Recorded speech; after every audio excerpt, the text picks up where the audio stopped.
Welcome to Group Y Live. I'm Oli Russell-Cowan. I'm thrilled to sit down with legendary snowboarding photographer and the founder of Nemo Design, Trevor Graves. From growing up skateboarding in a small town in New York to becoming a creative force in snowboarding and action sports culture, Trevor's shared his incredible journey, starting as photographer and eventually building a thriving agency. We dive into the evolution of snowboarding, the role of authenticity, and how technology like AI is reshaping creative work. Trevor also shares insight on networking, grit, and the lessons he's learned in 26 years of running the agency. Let's jump into it. Hey, Trevor. How are you? How are you doing? Pretty good. How are you doing? Yeah, good. Thank you. Thanks for coming on Group Y Live. I appreciate the invite. Yeah, great to have you on. So you're over at global headquarters now in Portland, right? Yep, the big HQ here at Nemo World Headquarters, Portland, Oregon. Nice. And how's everything been going? I can't complain. Again, I think we're in our 26-year business, and then we've gotten through thick and thin, and we're still here. So I'm super grateful that we've been able to get it this far, and then I've been able to avoid having a real job for this many years. So, and I'd love to take it back if you're okay. I mean, everything and your interests sort of sparked with skateboarding. Is that right? Like kind of growing up on the East Coast. And yeah, I grew up in a small town, upstate New York, Chittenango, New York, home of L. Frank Baum. And the irony in growing up in my town was like, thinking 1988, go back in the Wayback Machine, and it's like 1980 skateboarding, Bones Brigade video just came out, and everybody's buying 10-inch boards and having urethane wheels, and it changed quite a bit. And what was really strange, I didn't know it at the time. In my town, we had the highest percentage of identical twins in the state of New York, as big as New York is, and the boroughs. And so there was something in the water there. But we also had some of this action sports DNA. So again, I'll start with my buddy Billy Jarvis. He went by Beagle Jarvis. So in the early X Games, he was doing the luge, lay down skateboard stuff with with the leather suits. And I think you're successful if you have an action figure, and he had an action figure made of him. And so that was growing up with Beagle Billy. I never called him Beagle. And then the other one was Dave Mira. So again, if you follow X Games at all, so I think he's definitely got a record, or has had, it's probably been broken by now, but of medals at the X Game in freestyle BMX. And so he'd come over and ride my ramp as a little kid. So there was like the BMX crew, and Dave and his brother kind of ran that. And then we had the skateboard crew with Ronnie, Bruno, and Billy, and Corey, and we'd all hit my ramp. And I remember my dad and mom freaking out like, oh, he's going to break his arm. We're going to get sued. And it's like, because he was so little, but he'd come over and make it look easy. So we always thought like BMX was easier than skateboarding because you had handlebars or something. But Dave was just starting to be Dave Mira. He's 9 years old and, doing fakies and airs over the coping. And you're like, I should BMX. It's easier. Fast forward a little bit, and then obviously he hit the X Games, had a great, successful career doing that. And we'd cross paths, interesting enough, that I started shooting. I think we all wanted to be pros. Everybody wanted to grow up and be Tony Hawk. We didn't want to be baseball players. We wanted to be Tony Hawk and be in the Bones Brigade and make a living doing that. And so thought I was good. But once you start traveling and going into the borough, going to, Boston, we'd go out to Orchard Park and skate those ramps. And I wasn't even close to being good compared to those guys. And it's just interesting too, in just this day of, with the Instagram and all social media, and how fast trends and styles and things are just transported across the continents, across the oceans. And back then it was just a zine. So we had this Geek Attack zine that this guy did. We put pictures in there, and that's where you find out where the contests were and get to go out and skate with other better skaters. And skateboarding was, that was the DNA for sure to start for our neck of the woods. And picking up a camera, was that just so you could shoot friends and kind of record like what was going down in those sessions, or was there something else to it? Well, cameras, I'd shoot with my little I had this little plastic Kodak deal. He had to shoot 126 film at the size, and then he'd send it away to this place in the mail, and it would come back. But they were really, really horrible pictures. But that's what we'd have. And then my sister was taking a class at high school, and I was on study hall, and I kind of snuck into the dark room because it sounded really neat. And sure enough, art teacher Connie Denchi, rest in peace, Connie. She came busting in and goes, "What are you doing in here?" And it's like I got sent right to the principal's office and reprimanded for being curious as what this is. But again, we used to call her Clayface Connie in the coil pots as little kids. But she discouraged me. But again, I think with anything that you're really passionate about, look at skateboarding, you fail 90% of the time. It's like you're always being challenged. And then it was sort of the precedence for entrepreneurship and just what's to come, because I wanted to do it. And then you fast forward a bit there, I started, at school, they always say, hey, you would be a great engineer when they do all the testing and things like that. So my uncle was a bright guy, and he was an engineer for General Electric and Bristol and Miller Brewing Company as a mechanical engineer kind of guy. And then I'll be an engineer. And I think the best thing that ever happened was doing a job share or shadowing. And I went to an engineering firm, the streetlights, this company, they're called Kraus-Heinz, and that's what they invented, was the streetlight. And they were making innovations upon that. I went there and I was like, this is the worst job. I am not going to be an engineer. I'm out. And that's where I pivoted and went into a creative curriculum. So growing up, nobody in my family had ever gone to college. And then my dad and mom, they never said no. Like, it's not like you get that dad, like, you can't make money doing creative work. It's like, I never got that speech from my dad, bless his heart. And went to a commercial arts school just outside the city. And if you've been to, it's called Utica, New York, Mohawk College. And that's where I met Scott Klum. And that's where I got introduced to photography. Photography is one of the classes. And as a kid, I had to have work study as one of the ways to get some money to put toward tuition. And so my job was to manage the photo lab. All fate, really, because it's ended up being a way to exploit those opportunities to really start to grow as a photographer. So was that at the same time when you got into snowboarding? It is. It's like, say, snowboarding. I think I saw it in Action Now magazine. I saw a picture of Steve Caballero. He had the early Sims board, those plastic Lonnie Toff boards. They're super collectible. I think I have one in my collection. And, he made it look cool. It's Steve Caballero. It must be cool, right? So I'll go try it. And in New York, you're under snow about 3-4 months out of the year anyway. So looking at the idea of falling on snow versus pavement, and then the air looked a lot bigger. So it just looked really fun. Just a way to get through winter.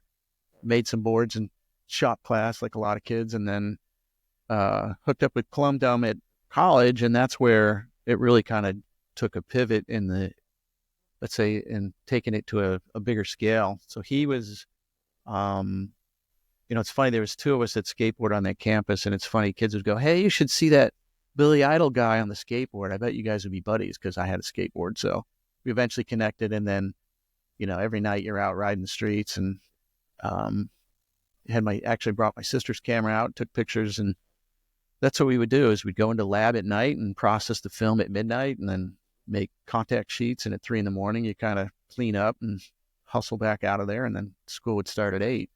But yeah, we weren't drinking or doing any of that shenanigans. We just were totally into, skateboarding. And then when the snow came, that's when it got real, because he had a deal with Sims. So again, on the East Coast, it was all Burton territory and Flight snowboards, and Snowtech was out of Rochester. And so those are sort of the brands that we'd see. And then here's this guy in a Sims. And of course, because of the skateboard legacy of, Sim skateboards, it's like that was where snowboarding was going, because Jake at the time wanted to go, ski racing, speed suits, Andy Coughlin, and take it to the Olympics. And Sims really wanted to take it, as far as he thought, like in surfing and skateboarding. And so there was this healthy battle at the time between those two gentlemen. And Scott was on the Sims team. So what was really curious is like the way we'd learn about snowboarding is like you'd had Action Now and you'd see some pictures of snowboarding and even skateboarding, but sequences were just starting. Mhm. That McTwist that Grant Britton shot, my mind was blown. I was like, oh my God, now you can kind of see how it's going to get done. And then Scott was in those sessions in Tahoe with Mike Chantry, who was videotaping those famous pictures that Bud Fawcett took of Terry Kidwell and Alan Armbruster. Damian Sanders was on some of those sessions. And they, all those videotapes, VHS, Scott would bring back. We'd make a dupe. And I didn't have a VHS player, so I'd go down to the department store and pop that in and just stand in the aisle. And the manager would come by and go, what are you doing? And it's like, he just let me go. It's like, just watch this video. And then it's like, your brain's going, oh, that's how you do it. Okay. And then you just start trying to, hardwire your brain so that when the snow finally comes, that you can kind of go do it. And that's what we did. Like Scott called his brother back at his house, go, hey, it was October, it was an early snow. I go, hey, was there enough snow at Grandma's in that farmer's field? And then it's like, yup. All right, everybody, $5 in the gas tank. Listen to the music, Tales on Tap, and all this music of the time, and then hit this session. And, there's a great picture that I've gotten tons of accolades, and it's probably one of my favorites. And it's Scott doing his frontside air. And he had a board with steel edges, which was like, what's that? It's so hard of its time. And then style was really great on his part. And then the fashion, because he was wearing a sweat or a surf wetsuit, because you're sitting in the snow all the time and everybody's butts would get wet. So he had this wetsuit thing and an idea that he brought back from snowboarding with Tom Sims. And then he was goofy footed. I was regular. So I never got really ride his board, and we weren't switching that board around so I could ride. And he also didn't want me to pit out the landing so he could hit it more, but I get it. And then I took a picture, and then we ran right back to the lab and processed that image up. And that's the first snowboard picture I took. And it's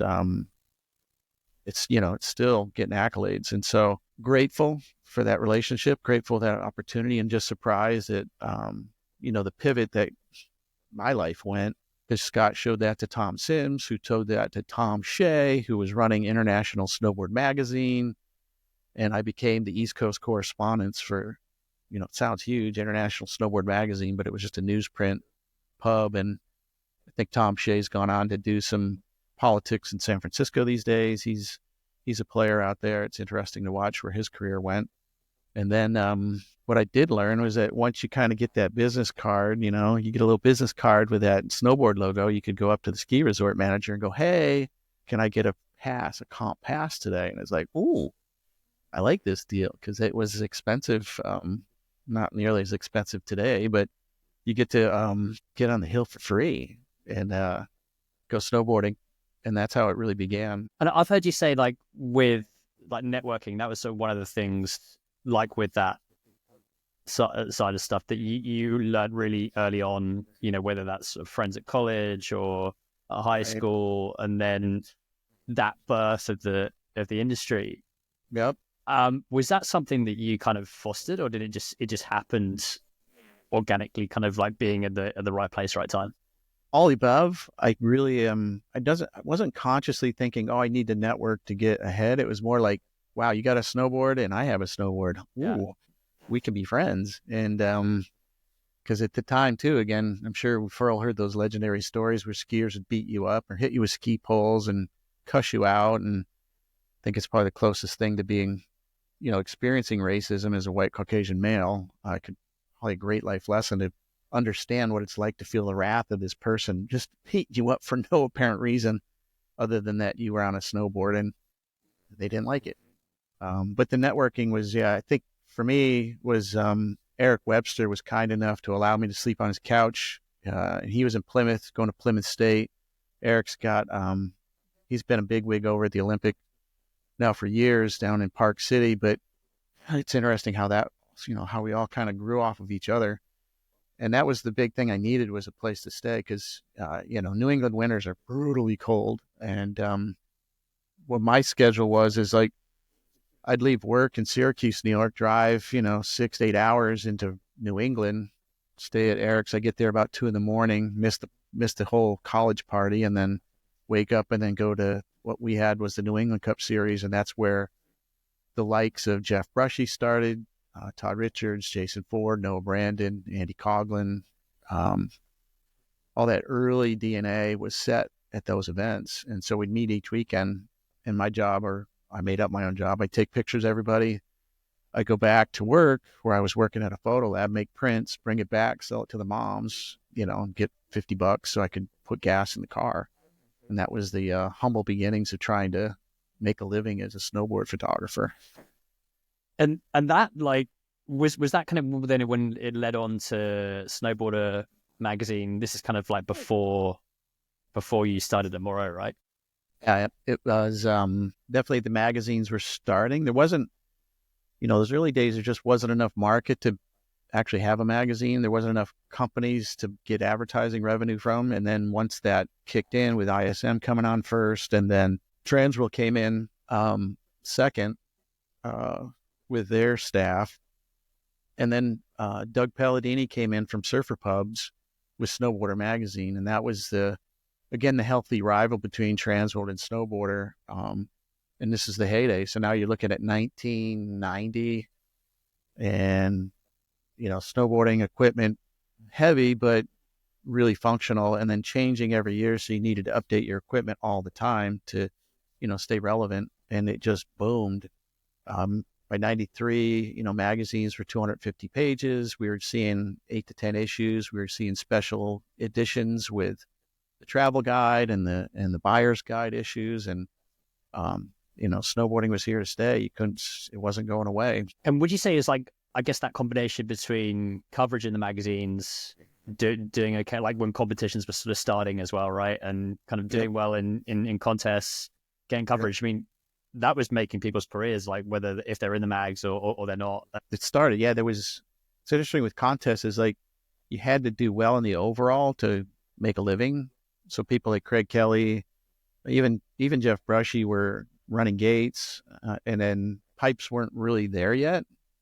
And once the Pipe Dragons came out, I think it was by 88, we saw this contest. And, St. Moritz was a big one where everybody from the globe came together. I saw Hawkinson at 14 show up and copy Craig Kelly's run to a T. Just Craig drops in, he dropped in right behind him and did the exact same run. It was amazing to watch just his ability at that young age. And then everybody came to Breckenridge, people like Jose Fernandez. We had the competition between the Euros and the East Coast racers, and that was starting up. It always seemed really confrontational. I'm not really a contest guy, but the Andy Coughlin was, charging. Yeah, it was good. And then, then the bigger companies started coming in. Swatch would come in and sponsor. And then there was money, cars to be won, Suzuki Samurais at the U.S. Open one year. The tour began, and then the movies began. So again, you had Fall Line Films, Shock, and Smooth Groove with Craig Kelly. Those really kind of set the stage for the culture, I think, of snowboarding. And like looking back, I mean, what in those early days is there something that you'd be most proud of in terms of either like photography work or just the scene in general? That's a good one.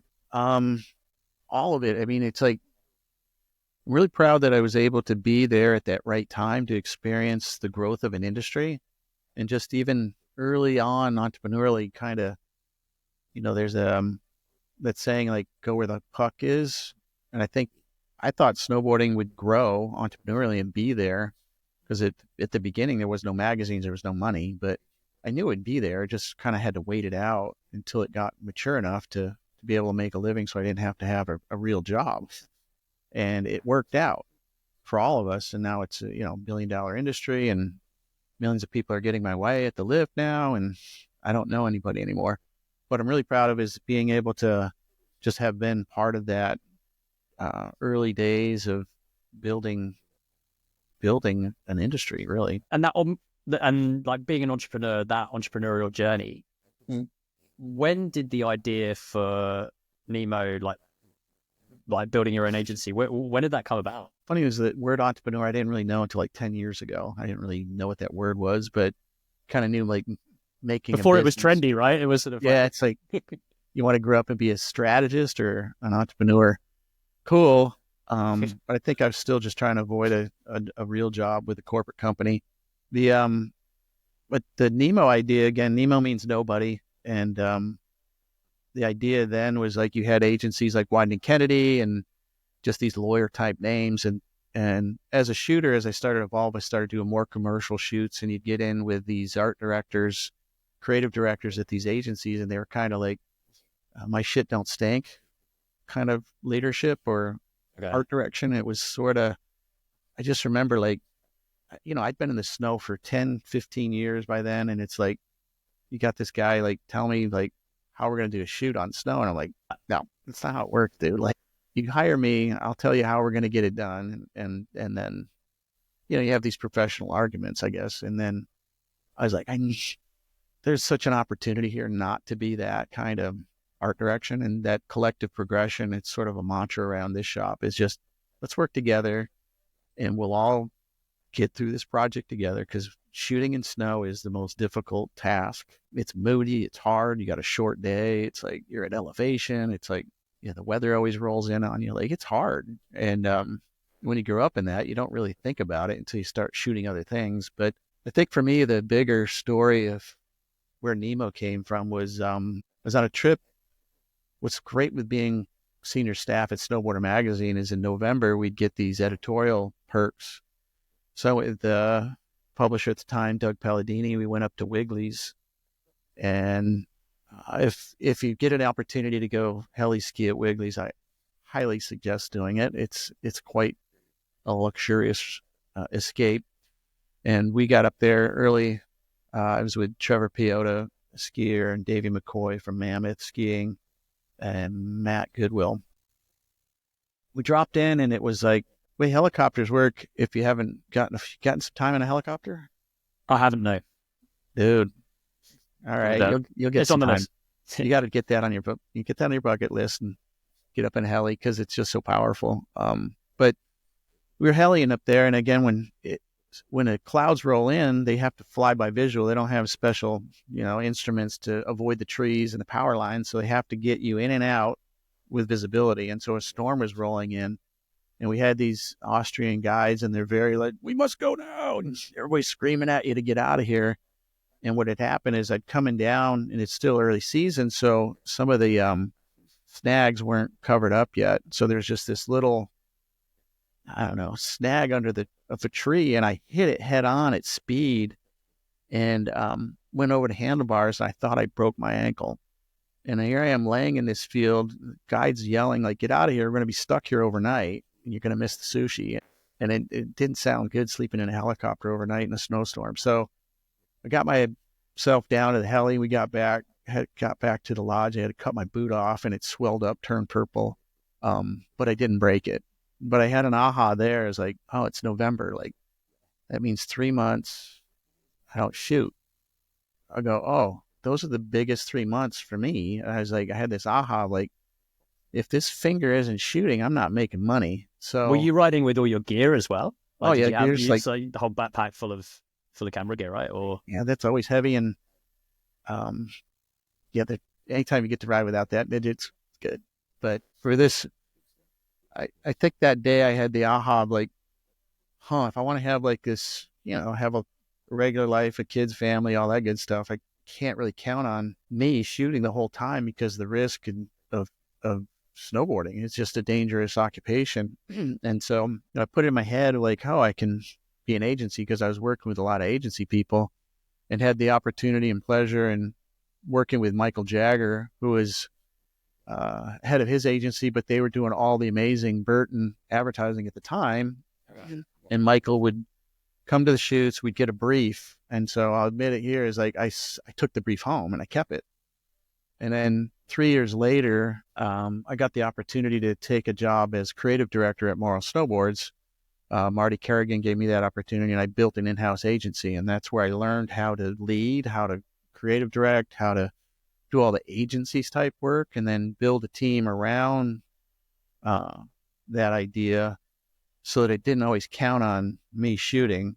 So the first few years, there's I was still shooting quite a bit to support the team. And I'm sure, don't tell the state of Oregon, but we were working with our unemployment checks, and eventually Morrow got bought by K2, and we were out on the street, and that's when we started the agency Nemo Design 26 years ago. What were the first main clients back then? Because I mean, you did work with Nike, and that was sort of like the 6.0 era, and their website icon. I mean, we've had some pretty major accounts, but what kind of kicked that all off? First job on the books for Nemo Design was a board graphic for Michelle Taggart and Solomon, $1,500. The biggest account year one was High Cascade snowboard camp. So we did, I think, 2 catalogs that year and some photo shoots. And so that was the first things on the book. And I think, what's interesting is I still do work with High Cascade today. Like, it's changed in its business model, and now it's called Y East Academy. And I sit on the board of advisors with Kevin English and Bobby Meeks, and watch them build a nonprofit boarding school up there where the snowboard camp is. So yeah, small world. And, I've heard you talk about authenticity, and I know that word kind of gets bounced around a lot. Sure. But that was something, I guess, in those early days, that was it was a pillar of the agency, right? And it's sort of something that you as a participant, doing these action sports, and this lifestyle is something that you can't fake. Do you reckon that was that kind of goes all the way back to when you started skating? You hit it right on the head. And I think that's what I've always admired about sports, especially in action sports, is you can't fake it. And then the harsh reality, and I've heard, Michael Jordan say it too, and Kobe, and they just look at what snowboarders do and skateboarders do and surfers do. It's you are literally risking your life. When, Jordan goes on the basketball court, he doesn't think he's going to get killed that day. But, statistically, he may roll an ankle or something, but that's going to be your outfit season. They're still getting their millions because the contract's set, but it's you got nothing padding your life, period. And you're right there in Portugal. You see that wave. Come on. That stuff that's scary and life threatening, and people do it. So yeah, authenticity is everything. And I do think back, I remember getting some hate mail on a couple photos I did where there's one of Dave Downing. He's on a wire, and people wrote into the magazine and said, "Hey, you shouldn't Photoshop that stuff." And it's no. You don't know Dave Downing. It's if he didn't pull that trick off, we were not publishing that shot. And authenticity is critical. And it's funny, we were doing the robot food movies, David Benedict, genius. We did a skit, and it's Photoshop was coming out, but he's just took a picture of the air and he goes, "Make it bigger." And he just, it's so easy in Photoshop. And, when you look at that Ingemar air back in the day, it looks fake. It's just so bigger than anything you've seen. You just think it's fake immediately, but you can't fake any of that stuff, or you just ruin it. So, and how's it been rolling through the different changes within the outdoor industry and sort of action sports in general from the last 25 years of running the agency? I don't know how far back you go, but there was, the ASR show, Action Sports Retailer. And, at the time it was always a gathering for industry to get together and just share stories and just get connected and know each other a little better. And then SIA in Las Vegas was big years. I just remember the early days of snowboarding, just, there's this big skunk stench from the back corner with these snowboard brands, if you know what I mean. And then skiing was very, proper, and we didn't quite fit in. But again, I think we all got along, and we all needed each other, really, when you kind of look back on it. And what an exciting time to be the rebel. I keep thinking of the guys over at LibTech and just the shenanigans they come up with every year. Bless their hearts. I love those guys. And then, then there's the change, obviously, with, seeing it's a big line item to build a booth. And I definitely was involved with building, 2-story booths and, all the union fees going into a venue like Vegas, and then trying to make that affordable for companies that, they're not CES or not a consumer electronics company where they can afford that stuff. So watching it move to Denver, which made sense. You could do online demos, felt healthy. And then I think when Burton pulled out and did it at they rented a venue downtown and put on their own experience, then it started going backwards as far as a functional needed tool. As at the trade show, it became pretty grim. And then COVID hit, and that was it. That was just like that was it. And then everybody evolved and learned how to make sales and go, hey, wow, I did it without the trade show. I keep all that on my bottom line. I need that on my bottom line to just stay in business for some of these smaller brands. And here we are today doing it all online. And did you have like a core group of employees, and then you would use freelancers in addition, and then you could kind of scale it back and forth depending on sort of what you were working on? Or how would it work sort of? So at Nemo, the agency.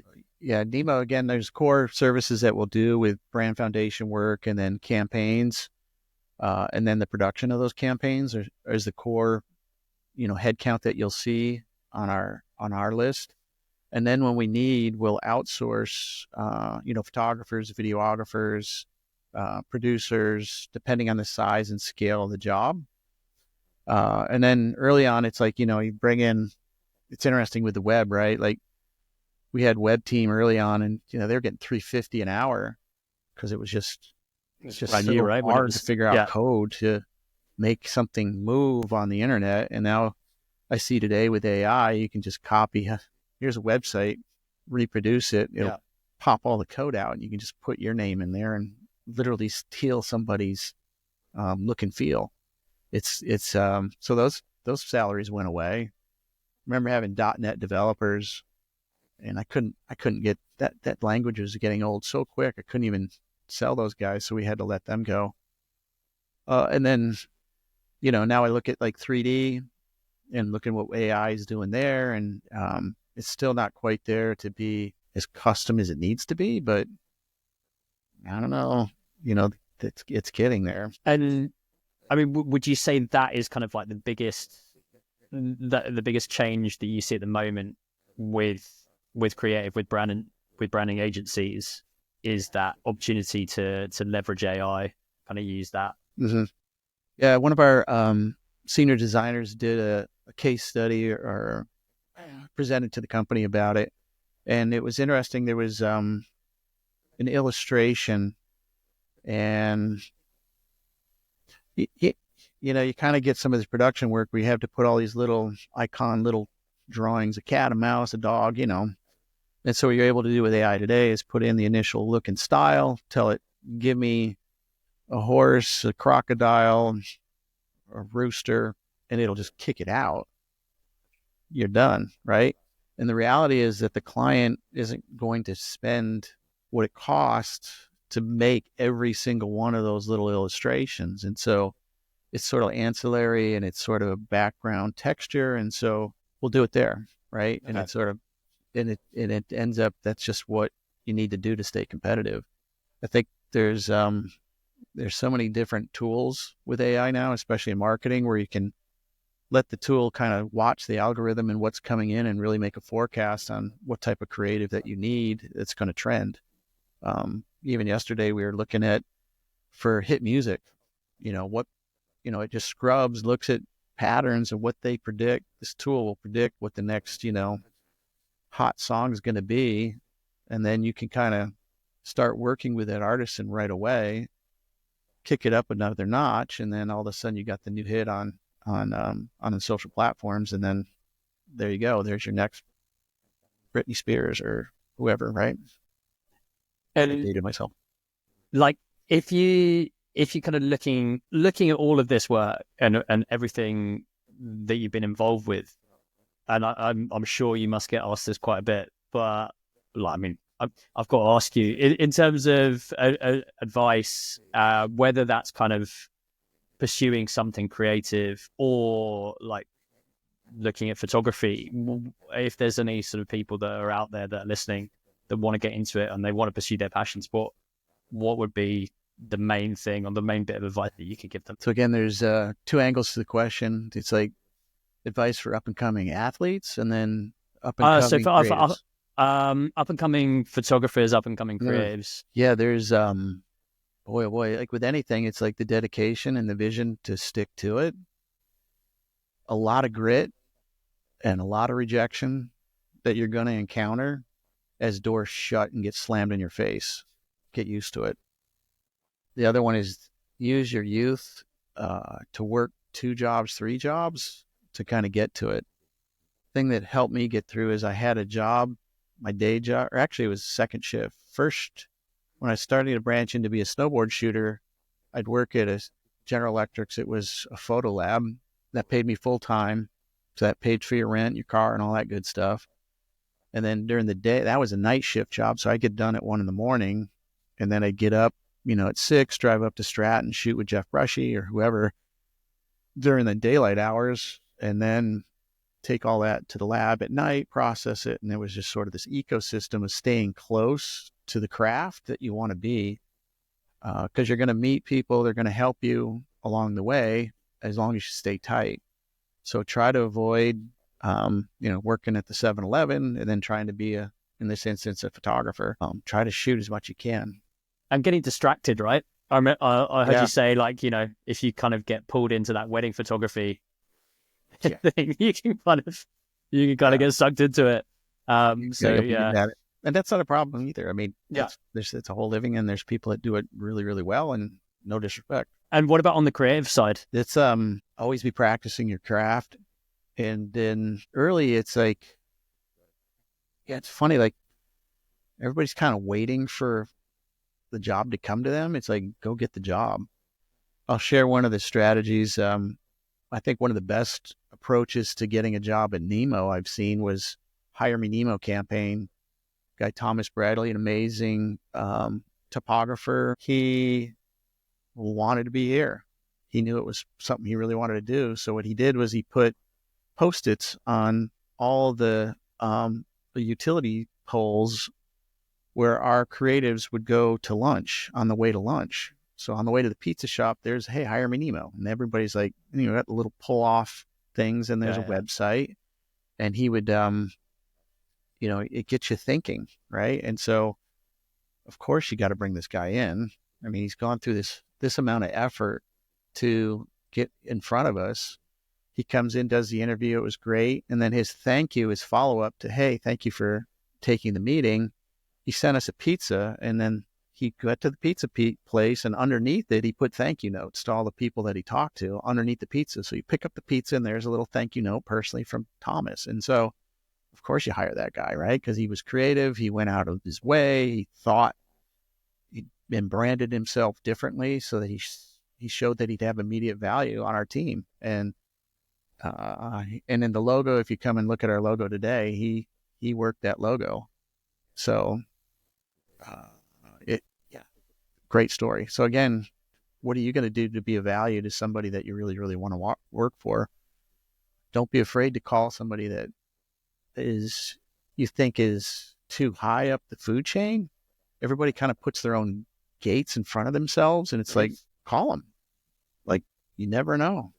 The least they could do is say no. That's it, right? Right? Like, just ask. You never know. And then kind of going that extra step. So it's obviously not a copy and paste, like that example, right? Kind of putting in the work. And it's so competitive now. I mean, it's interesting. Like, colleges will come in and they'll go, hey, what are you guys hiring for? And then they'll make a whole curriculum and bring adjunct and professors, even some of my team, in to help coach that whole, here comes another 20 of these, if it's a web designer, UX designer, whatever it's going to be. And then the market's flooded. And so how do you stay ahead of what those trends are going to be, and making sure that you got a good toolbox of services that people really need and count on? Nice. And got to ask you about the podcast as well, CodePro. So why did you start that? What were you thinking when? in terms of sort of bringing out the podcast. Same reason probably why you started. Again, it's like, I think it becomes a great excuse to have awesome conversations with super cool individuals and then continue to learn. Like, my favorite people are entrepreneurs. They're just so, of all different walks of life, they just have a different grit. And they may, again, I love the grit of a, action sports skater, snowboarder, surfer, but I've got Eli coming in, and he has Olympia Provisions. He was a snowboarder, so he had that DNA when he's young, but now he's running, a bunch of restaurants, and he's just so interesting. Like, what a great opportunity to just get in front and just put it down. And then it is a great reminder. I think when I was shooting, it was much easier to network for business development for Nemo because I always had a better story than everybody. I just got off a helicopter from someplace cool with people like Craig Kelly, and then, they want to hear about it. And then as you get going and, you start pulling back and, the next group of freshmen come in to run the team, like you're not in those conversations as much. And so this is a great way to get back out in front of people. Just remind them like, hey, we're here. Let's do some business and let's have a conversation. And are you still shooting? Yeah, no, it's funny is, I've been married for a lot of years now, 27 years. And my wife, it's her turn. As I traveled a bunch and left her with 3 kids, it sort of wasn't fair. And now with the kids, my kids are all adults. And my son Soren actually edits the podcast, and he's way smarter than me on a lot of stuff. And it's her turn to kind of get in the light, and we're helping her career. So she's right now she's got her license and is a kettlebell instructor here in town and helping a lot of people learn how to be better physically. And then she's working on, I call it the sunset essay. So again, she just travels around and grabs these sunsets. And so what a good excuse to have a write-off, and captures these amazing deep sunsets. And so she's just getting back today, actually yesterday, from another one. So that's my time to help her kind of be able to get that experience in her life, because she put her dues in, now it's my turn to help her see her vision and her dreams of what she wants to accomplish in her life. So again, we both shoot. And so she's really good at the post-production. I'm really good at the front-end production and how to get there. And so we're a good team that way. So that's when I get to shoot. And what's the best way if people want to reach out to you? I'll look for this ugly mug on the nemodesign.com. So there is a spot there. And then that email will come straight to me. I'm up on LinkedIn. You can go to Trevor Graves, spelled all one word, on Instagram. And I'm posting a lot of the vintage photos up there. And you can go check those out. And that's probably the easiest way to find me. Nice. Trevor, thanks so much, man. It's been great hearing all the stories. We could have gone on and on. Really appreciate you coming on the show. Hey, please, if you get to Portland, come sit and join me on my podcast. And then I definitely want to take you out to dinner because there's lots of good food here. I think you'll enjoy it. Thanks, man. All right, buddy.